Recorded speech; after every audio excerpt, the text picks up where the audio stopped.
America में राष्ट्रपति चुनाव से पहले डोनाल्ड ट्रंप ने जब H-1B वीज़ा नियमों में बदलाव करने का प्रस्ताव पेश किया था और बाद में इसे मंजूरी भी दे दी गई थी, तब उसे अमेरिकी मतदाताओं को लुभाने की कोशिश के तौर पर ही देखा गया था।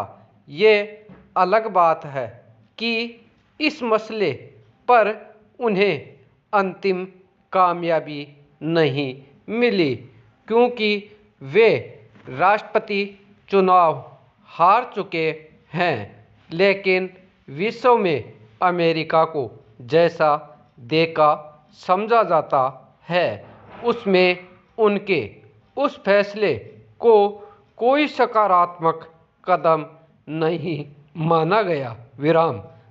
बल्कि चुनावों के दौरान ही अगस्त में राष्ट्रपति पद के दूसरे उम्मीदवार जो बाइडेन की टीम ने कहा था कि अगर उनकी जीत होती है तो उनका प्रशासन H-1B वीज़ा प्रणाली में सुधार करेगा और ग्रीन कार्ड के लिए कंट्री कोटा को हटाने पर भी काम करेगा।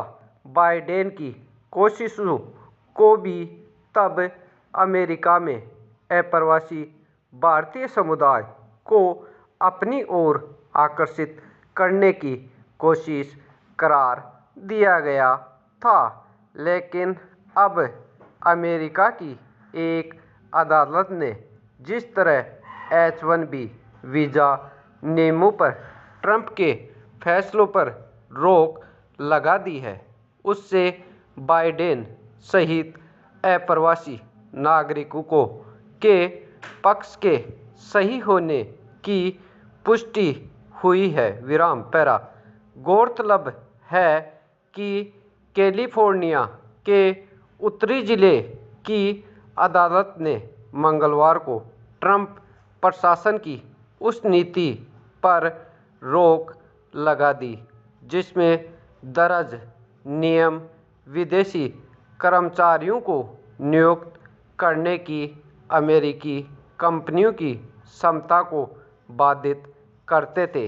इसके तहत रोजगार प्रदाता को H-1B वीज़ा पर विदेशी कामगारों को अनिवार्य रूप से ज़्यादा मजदूरी देनी पड़ती।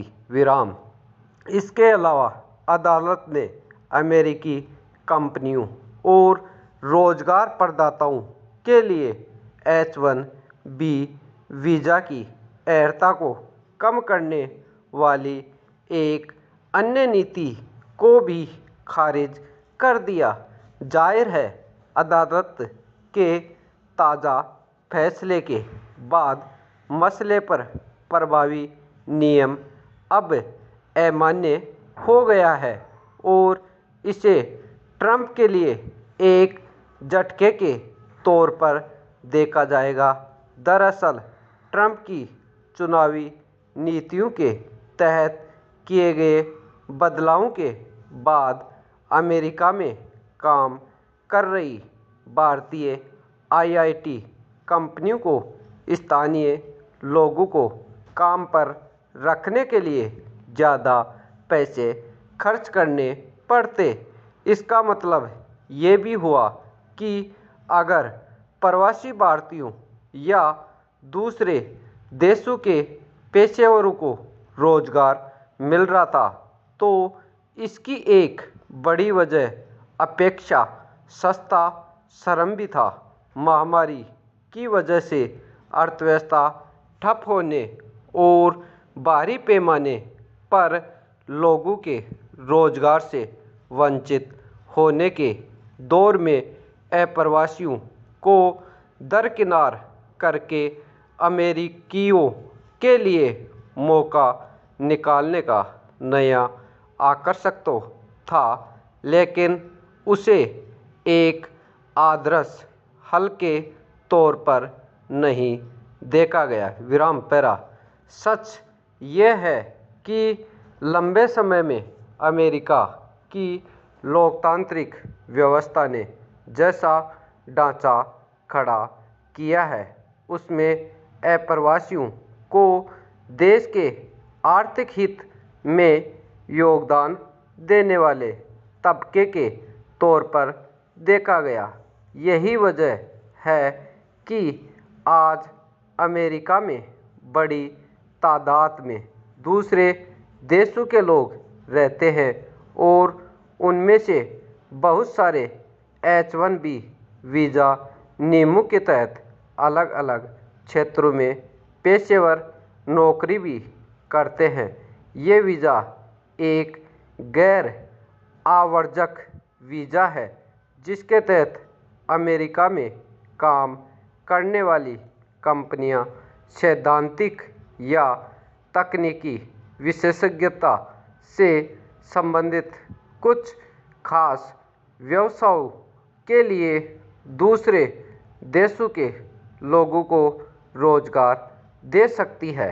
यूँ ये मसला केवल रोजगार देने तक सीमित नहीं है बल्कि आज अर्थव्यवस्था और तकनीक की दुनिया में अमेरिका अगर एक ताकतवर देश के रूप में खड़ा है तो उसमें अप्रवासियों की भी बड़ी भूमिका है।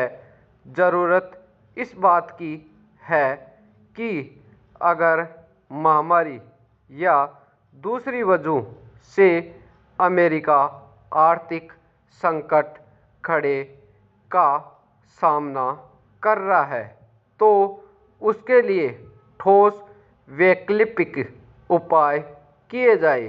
अप्रवासियों की कीमत पर संभाली गई अर्थव्यवस्था वैसे भी स्थायी या दीर्घकालिक नहीं होगी। विराम स्टॉप।